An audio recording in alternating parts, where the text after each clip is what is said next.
ang nickname ko is Heidi dahil mahaba ang aking first name, kaya yun na lang, nickname na lang, Heidi, for short. Ako ay 72 years old. Pero, parang sorry pala, akin yung binabati yung ating team lead, Pegasus, Supreme Pegasus, Sir Mon Oldo. Nalimutan ko siya pagbati sa ating mga Ma'am Loambaro, aming upline, team lead, Fabo, at kay Ma'am Lanin, Miss Lucha.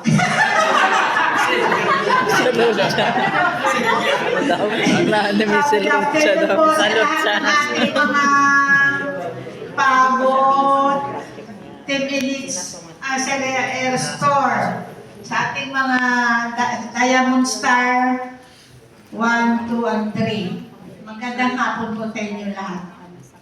Ako ang aking dangan ay dapat siya ang magsalita dito.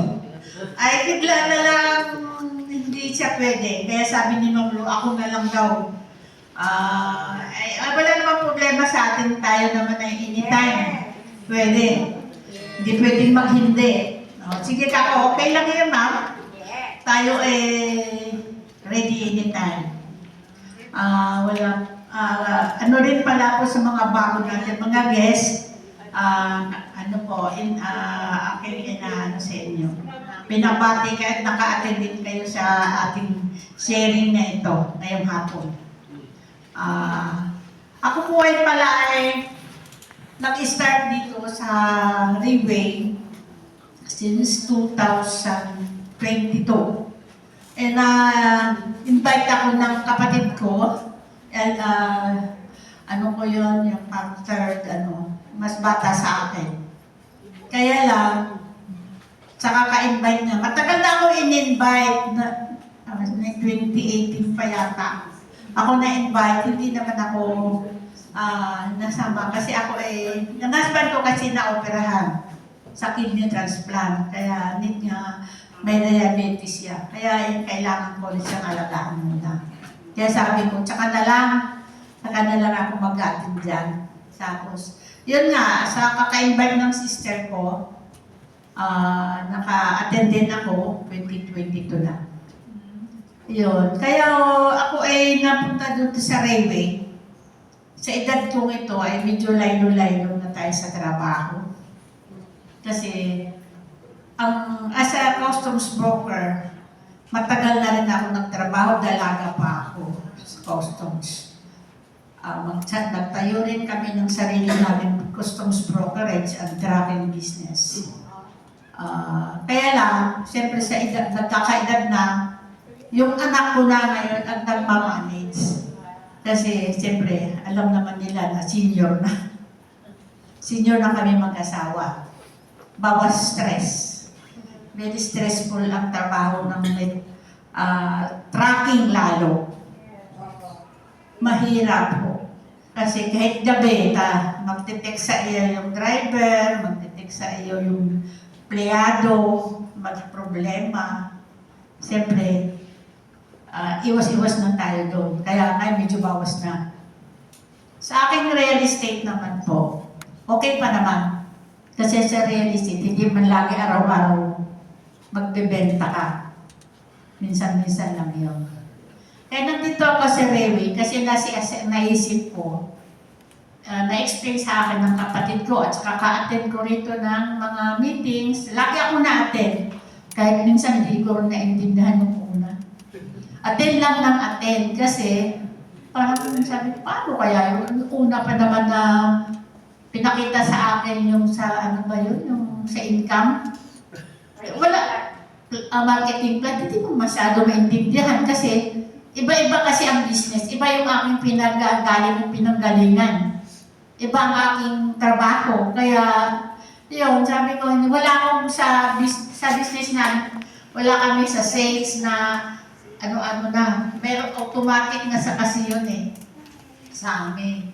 Kaya yung nag-try ako, nakinig, Ilang beses ako nakapakinig, siguro mga 4. Naka-attend sa mga sharing, sa meetings.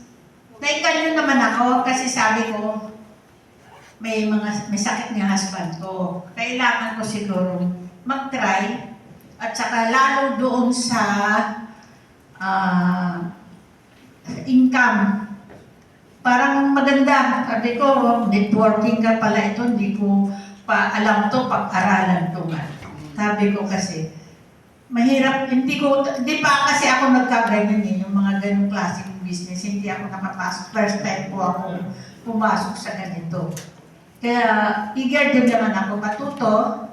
Attend lang ako ng attend kasi hindi naman pwede na pumasok ka sa isang trabaho na hindi mo naintindihan. Tapos, lalo na ngayon, kailangan mo pala mag-ano doon ng recruit ka rin ng mga under sa'yo.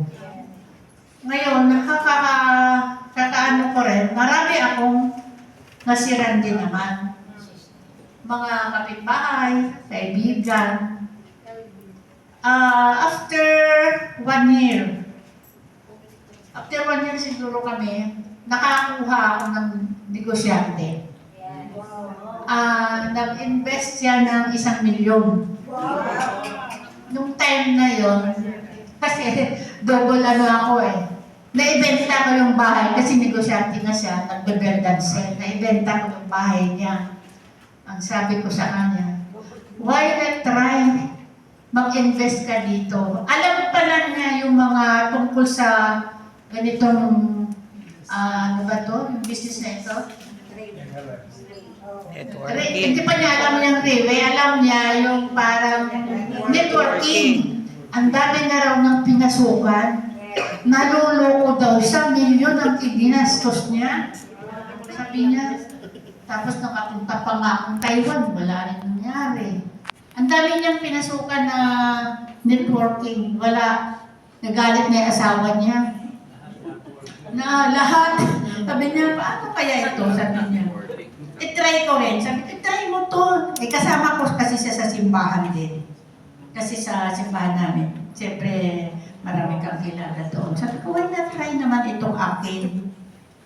Tapos, kita ka rin naman pala dito. Sabi ko, tinawag ko si Doktora Jenny Cedillo. Doktora, ito ka po explain mo nga sa kanya kasi medyo bago-bago pa yata ako, hindi ko masyado nabigyan. Sabi ko, ikaw na mag-explain dun sa marketing